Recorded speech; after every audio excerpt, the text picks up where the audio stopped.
Public Protector Busisiwe Mkhwebane has released a number of reports on investigations conducted by her office. Out of the 35 reports released, 13 of the complaints were found to be unsubstantiated claims and have now been closed. Western Cape Health MEC Nomafrench Mbombo was among those cleared of any wrongdoing. In addition, a case pertaining to the SABC in reference to an SABC appointment in 2017 was found to have been irregular. Let's continue our conversation with the Public Protector herself. Thank you, Public Protector, for staying on. We really do appreciate your time. Thank you. So let's talk to these ones that were thrown out, including the Western Cape Health MEC, Nomafrench Mbombo, cleared of any wrongdoing in connection with allegations that she received benefits or sponsorships for a birthday celebration, basically showing that these claims could not be substantiated. And these were one of 13 investigations which they just could not be substantiated with the evidence. So this is sort of something that your office speaks to, that you need to go on something in order to investigate somebody, and you felt that these allegations were not good enough and the facts were not there. Yes, definitely. As I said, that we then check whether the evidence we have in our possession supports the finding. And in this one of the MEC Mbombo, we couldn't find any evidence which will substantiate the claim that she received the benefit or the sponsorship in respect of her birthday party. So we then had to close this particular matter, and we've sent the report to the complainant. We also sent the report to the MEC Mbombo. So do they have the right to come back to you if the evidence that they feel was good enough, they can come back and resubmit? Normally what we do is that we will write to the complainant first before we close the matter. We give the complainant what we call a discretionary notice most of the time, because we will say the evidence which we have currently, it doesn't substantiate or it doesn't support the allegation. But remember, and during the investigation, we will write to the complainant, we will indicate to the complainant that, can you supply us with this particular information, or can you clarify your complaint, and can you supply us with more information? And when we then have all the information and all the responses from all the parties, we then analyze that particular evidence, and then we normally would come up with that discretionary notice. But if we had constant communication with the complainant in the matter, then we will come up with the closing report. And normally, once I've signed the closing report, I cannot then reopen that particular matter because I've already made a decision. And normally we would say, I'm functus officio. Then the person who's not happy with that report or closing of that report can take the matter on review. Okay. One of the findings, however, is you found that the Department of Water and Sanitation irregularly procured an IT contract on behalf of the country's water boards. This is an important finding as well. Talk to us about this one. Yes, the complaint was lodged by EFF member, the then Secretary General, Mr. Gade, and the allegations were that they've procured the SAP licenses without following the procurement processes. And indeed, during our investigation and through interviewing various officials, going through the evidence, the advertisement, the contracts which was awarded, then we found that they violated the relevant prescripts, especially the procurement, their supply chain management policy, which is also supported by the PFMA and the relevant provisions of the Constitution. One of the other findings that you came through was a report with that was in your office, but you have basically announced that you're going to drop this investigation, and that was between Eskom and McKinsey Company, basically saying that this is being dealt with at the state capture inquiry, and it's also before the court. So you feel you didn't need to look into that? Yes, definitely. I mean, with our minimal resources, we referred this complaint, especially when we sent all the evidence we had within the institution relating to the state of capture report. We submitted this particular evidence to the Zondo Commission. And remember, the Zondo Commission is part of the remedial action of the public protector.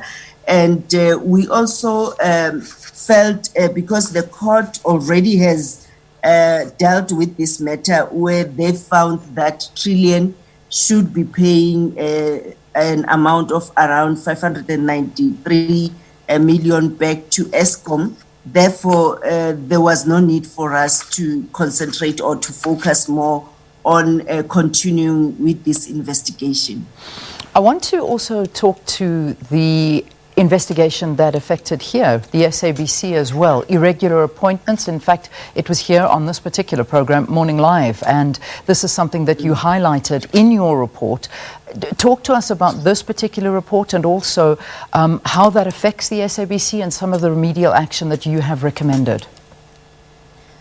This was an anonymous complaint which we've brought to the attention of the SABC. We also discussed when we had a meeting with the chairperson of SABC regarding the implementation of the other report which the former public protector issued.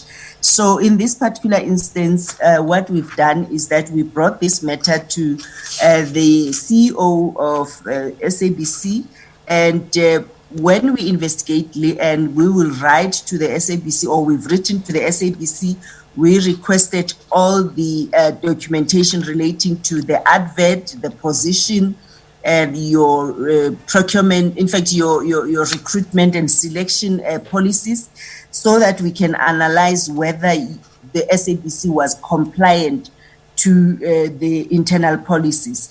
And on investigation, then we discovered that the process which was followed to transfer the said employee from Lesedi FM to SABC TV was flawed, or the processes were not followed. And we then made recommendations to the CEO to make sure that that appointment is regularized within the SABC's selection and recruitment and selection policies.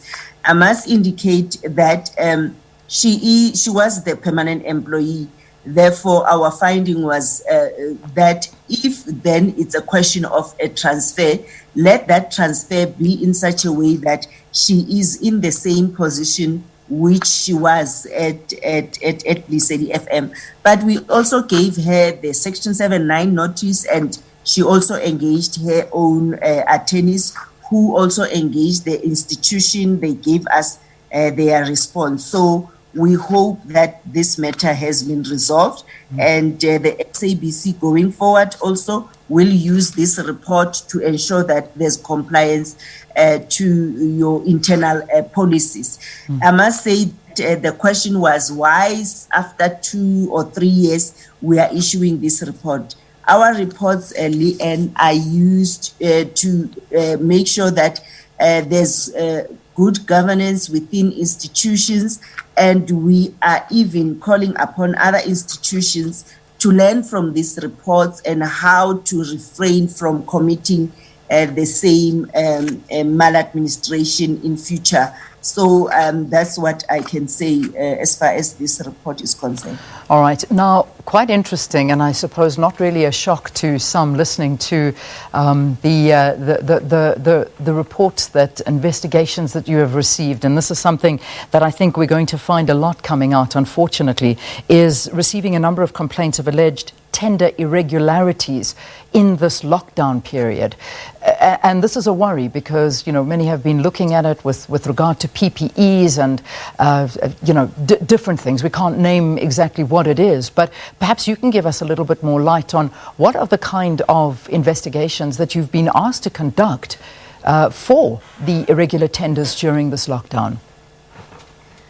And we've received the complaint from ATM regarding that Musina, the Zimbabwe border construction of the borderline by Public Works. And I must indicate that we have assembled a team of investigators, which is led by a chief investigator at head office, to fast track those complaints because we wanted to make sure that we deal with them speedily or expediently. That complaint relates to the process which has been followed in appointing that particular company. So hence I called on all public servants and even especially accounting officers, because they are the ones who will be held to account when it comes to procuring all the goods during this particular process, and indicating that even if it's an emergency procurement, but then that doesn't in any way stop them or suspend compliance to the Public Finance and Management Act. I mean, meaning that that company should be compliant, that company should be registered with the central database, that company should be operational, that company should be having the necessary expertise to deliver the services. So those complaints, also other complaints we've received relates to a delay to or non-delivery of food parcels where people were promised by SASSA. Other complaints relate to provision of water. I think we know why water is very critical during this particular process. So we are calling upon those accounting officers and public servants to make sure that they are compliant so that we don't receive unnecessary complaints as an institution. Yeah. Public Protector, some reports really do, and you mention it yourself, they receive more attention due to their prominence than others, and I know you've outlined that for us. But journalists really didn't waste their time yesterday to ask you about the Frieda dairy farm, which was not a part of the batch yesterday. This, of course, is a case that you have been heavily criticized for not doing due diligence. When will this report be ready? I know that you mentioned you're still working on it. We know the background to this case, that it was quietly released in 2018, and the courts have found that it was unconstitutional, invalid, and it has been set aside. It was meant to be released in, I think, the end of March this year. It's still not concluded. When do you feel that this will be concluded? I must say that the report was not quietly released, and the report was published in our website, and that's what we normally do also. When I don't call upon the media briefing, I will then send the report and we publish it in our website. And I must indicate that in that particular report, the other report, there were damning findings against the accounting officer, Mr. Tabete, and we even indicated that all other officials who were involved needs to be dealt with. This is a separate investigation which was requested by the Portfolio Committee in the 5th administration to focus on the politicians and the benefits for the beneficiaries. We've interviewed all the beneficiaries. There was a struggle to locate two of the beneficiaries who were the ones responsible or who signed the contract or the service level agreement with the Free State government. So we wanted to get their side of the story. And I'm told by the investigators that the investigation is 90% complete. They are finalizing, they've analyzed all the evidence. They are finalizing to draft the Section 79 notices. Section 79 notices is where we pick up evidence that some people might be implicated. And I must indicate that we also received cooperation, though it was a struggle, but finally we had to cooperate and work with the NPA and other law enforcement so that we don't, we can determine whether the information they have or the information we are having, we can work seamlessly. So we will be issuing those Section 79 notice, give those implicated an opportunity to give us their side of the story. If any evidence they have in their possession, which will be contrary to what we have, then we will finalize the matter.